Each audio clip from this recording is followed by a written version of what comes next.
우리의 인생은 믿음에 의한 인생입니다.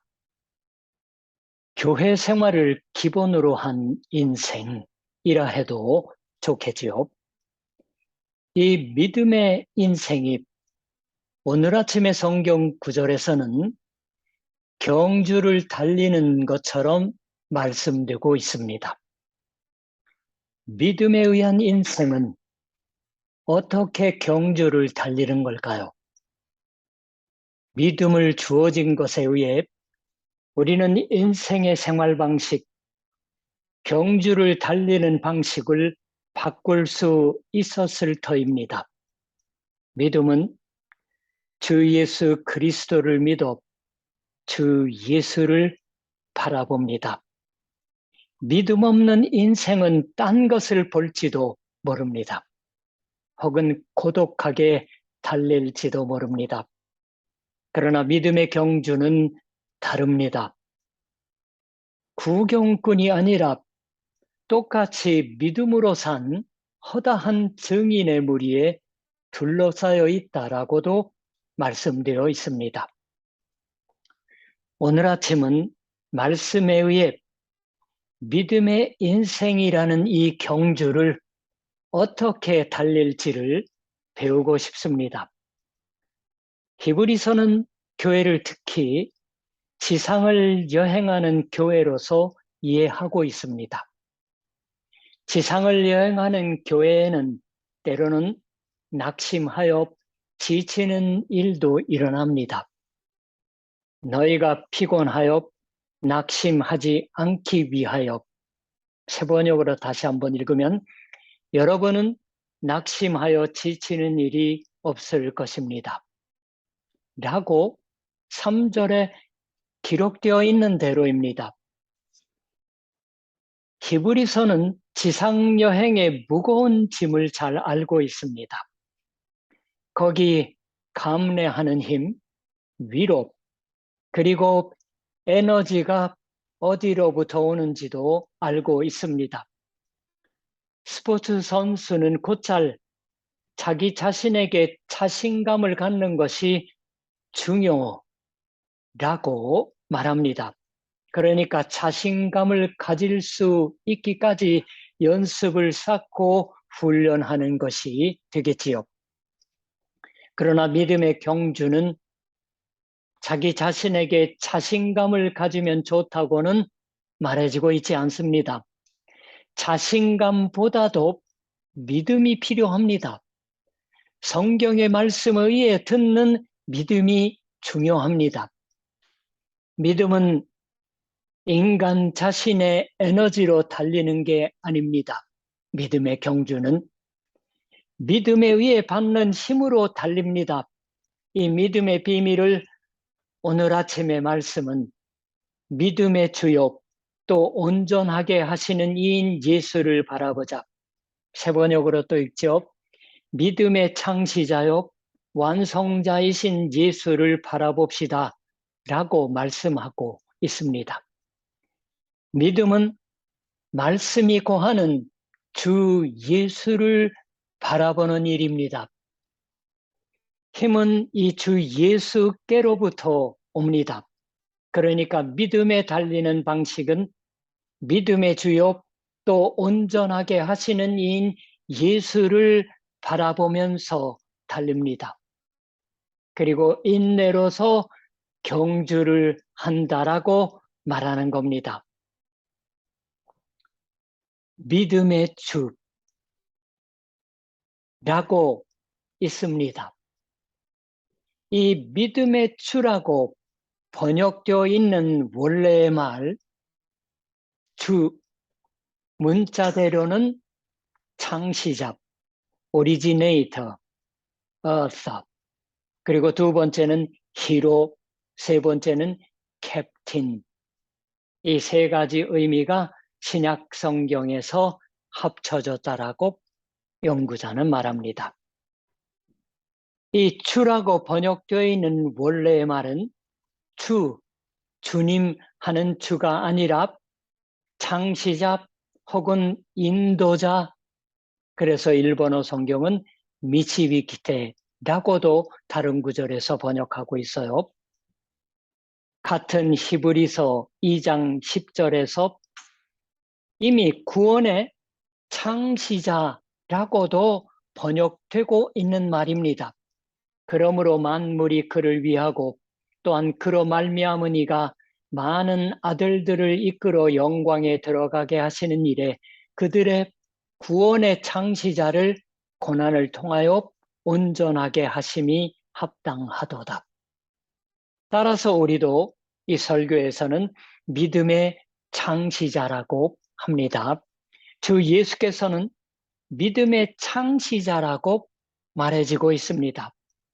우리의 믿음 생활을 시작시켜 주신 분이라고 말하는 겁니다. 성경은 또 주 예수를 온전하게 하시는 이, 즉 완성자라고도 말합니다. 믿음 생활을 결승점까지 인도해 주시는 분입니다. 이 주 예수 그리스도를 바라보면서 각각에게 당한 경주, 이것을 인내로서 달리는 그것이 믿음을 주어진 인생입니다. 주 예수께서 믿음의 창시자라는 것은 말씀에 의해 주 예수를 듣고 들은 주 예수를 바라보는 것에서부터 믿음이 시작된다라는 것일 테지요. 믿음의 창시자라는 건 한 번뿐 아니라 믿음이 애매하게 되는 그때마다 그분한테 새롭게 믿음의 힘을 부여받는 그러한 분이기도 하시다라고 생각합니다. 주 예수께서는 믿음의 힘의 원천이셔서 주 예수를 바라보면 믿음 생활에 지쳐 빠지는 일은 없어진다 라는 것일 것이에요. 주 예수를 바라보면 새로운 힘이 솟아나고 낙심하지 않는다라는 것일 테지요. 만일 그렇지 않으면 믿지 않는 거예요. 게다가 주 예수를 바라보면 믿음의 인생의 목표 지점에까지 인도받아 간다, 인도되어 가다 라고 말하는 겁니다. 주 예수를 바라보는 것이 그리스도인의 인생의 에너지가 되고 결승점에 대한 지속력이 됩니다. 이건 어떠한 것을 말하는 걸까요? 여기서 우리가 바라보는 주 예수와 그 모습이 중대합니다. 오늘 아침의 말씀은 우리가 바라보는 주 예수와 그 모습을 2절에서 간결하게 기록하고 있습니다. 그는 그 앞에 있는 기쁨을 위하여 십자가를 참으사 부끄러움을 개의치 아니하시더니 하나님 보좌 우편에 앉으셨느니라. 이 말씀이에요. 이 말씀을 듣기 위해서 오늘 아침 우리는 여기 모여들었다라고 말해야 할 것입니다. 너희가 피곤하여 낙심하지 않기 위하여 죄인들이 이같이 자기에게 거역한 일을 참으신 일을 생각하라. 내용은 지극히 간결합니다. 그러나 이처럼 간결하게 말씀된 그 말씀을 듣고 그 말씀이 고하는 주 예수를 바라보는 것이 힘이 됩니다. 또 믿음 생활의 목표애로 인도합니다. 이런 것에 마음에서부터 납득이 가지 않으면 안 됩니다. 이런 것이 마음에 납득이 가기까지 간결하게 말씀된 주 예수를 마음의 가장 깊은 바닥에서부터 믿고서 바라보지 않으면 안 될 것입니다. 거기에서부터 인내하는 힘과 목표에까지 인도하는 에너지가 솟아오르기까지 신뢰를 담아 사랑을 가지고 주 예수를 바라볼 필요가 있습니다. 주 예수를 바라보자라고 말하면서 성경은 또 주 예수의 일을 생각하자라고도 말씀하고 있습니다. 주 예수께 듣고 바라보며 마음에 깊이 새기는 겁니다. 주 예수께서는 그 앞에 있는 기쁨을 위하여 십자가를 참으사 부끄러움을 개의치 아니하시더니 라는 건 자기 앞에 있는 기쁨이란 하늘에 있는 기쁨이고 육신을 입기 전에 경험하시고 지상에 있어서 복이 되었지만 장래 재차 주어질 터인 축복을 가리키고 있습니다. 그것이 예수로 하여금 십자가를 참으사 부끄러움을 개의치 아니하게 하였던 겁니다. 이 기쁨, 이 축복은 하나님 보좌 우편에 앉는 것과 관계하고 있습니다. 십자가가 남의 구경거리이기도 해서 당시에요, 부끄러움을 의미하고 십자가를 짊어지는 것이 치욕을 짊어지는 것을 히브리서는 신약 성경 가운데서도 제일 뚜렷이 기록하고 있습니다. 히브리서 13장 13절은 그런즉 우리도 그의 치욕을 짊어지고 영문 밖으로 그에게 나아가자라고. 그러므로 십자가의 죄의 모습이 인내하는 모습이라고 말하는 겁니다.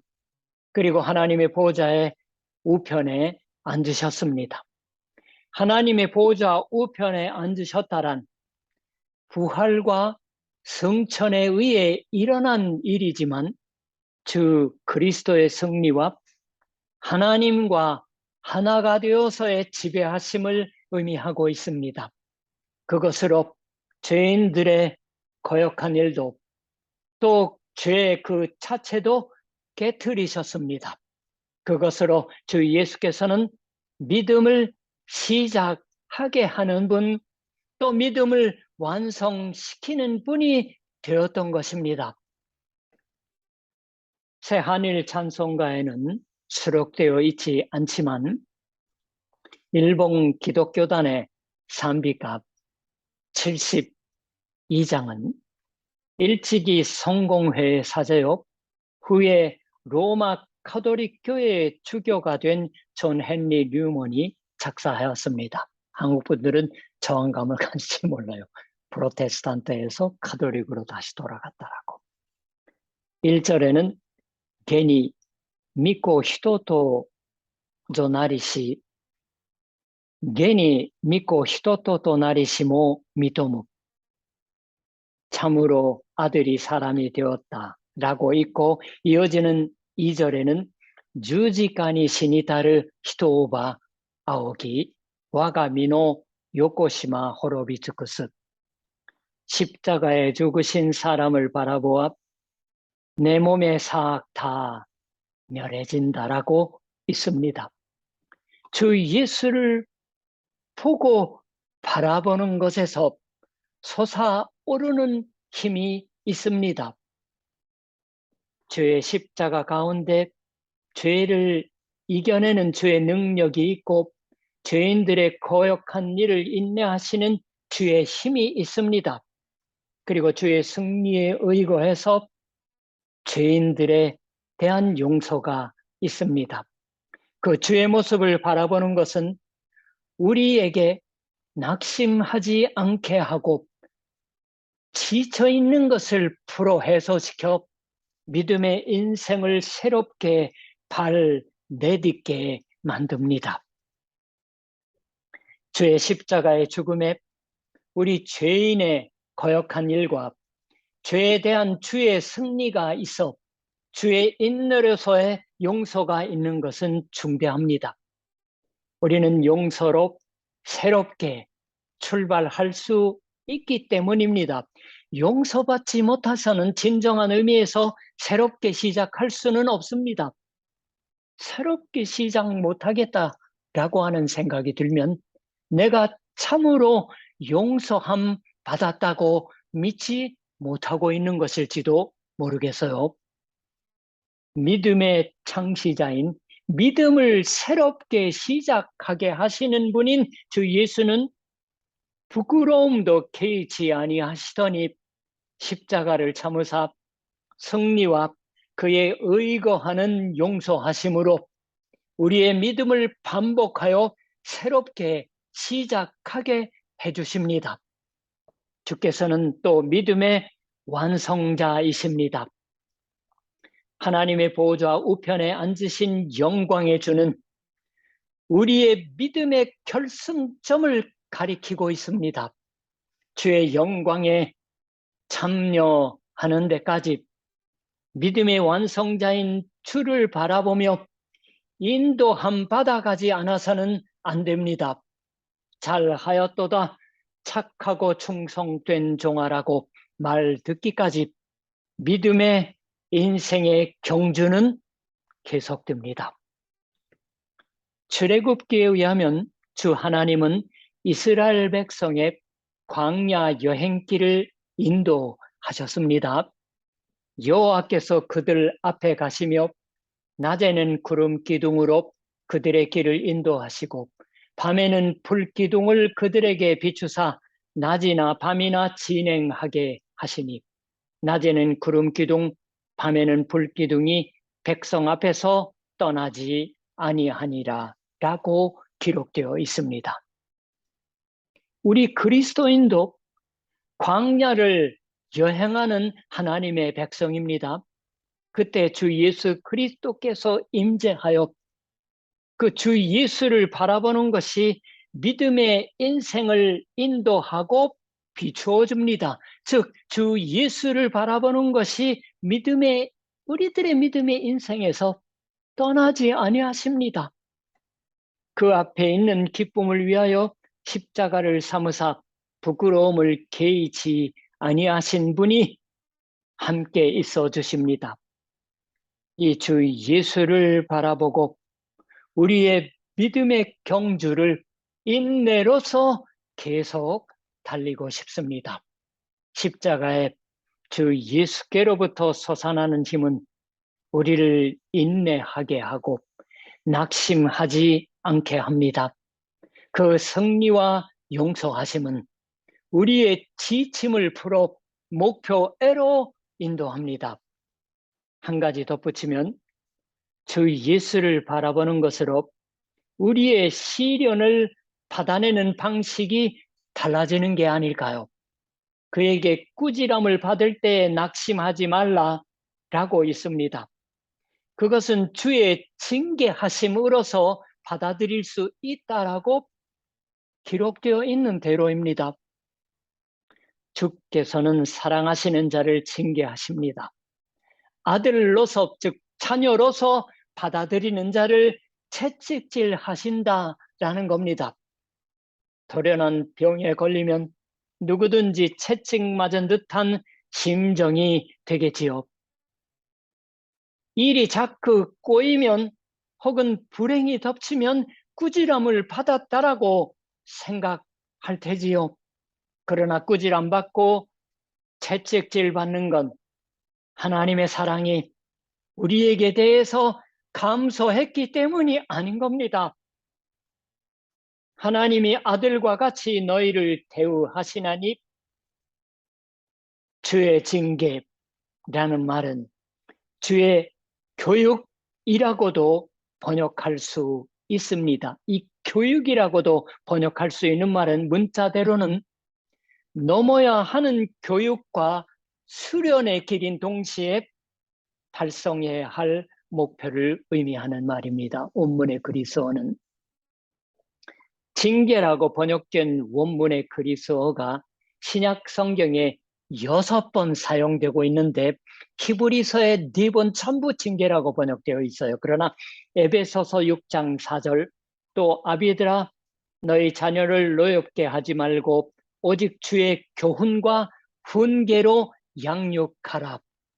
에베소서 6장 4절과 디모데후서 3장 16절 모든 성경은 하나님의 감동으로 된 것으로 교훈과 책망과 바르게 함과 의로 교육하기에 유익하니 이 에서는 교훈이라고 번역되고 있습니다. 시련을 받는 건 하나님의 사랑이 줄었기 때문이 아닙니다. 아들로서 즉 자녀로서 대우받고 있는 징표예요. 그런 건 주 예수를 바라보면 알 수 있는 일입니다. 주를 바라보는 것은 우리에게 주어지는 믿음의 능력의 원천입니다. 기도합시다. 하나님, 우리 모든 지음을 받은 피조물의 주가 되신 아버지시여, 히브리서가 전해주는 말씀을 오늘 연속 듣습니다. 믿음의 창조자시여, 믿음을 시작하게 해주시는 분이시여, 완성해 주시는 분인 예수를 바라보자라고 하나님 그렇게 말씀해 주시지요. 우리가 지치고 힘들 때마다 하나님의 사랑이 줄어들었다, 하나님으로부터 멀어졌다라고 우리가 생각한다면 그건 불신앙입니다.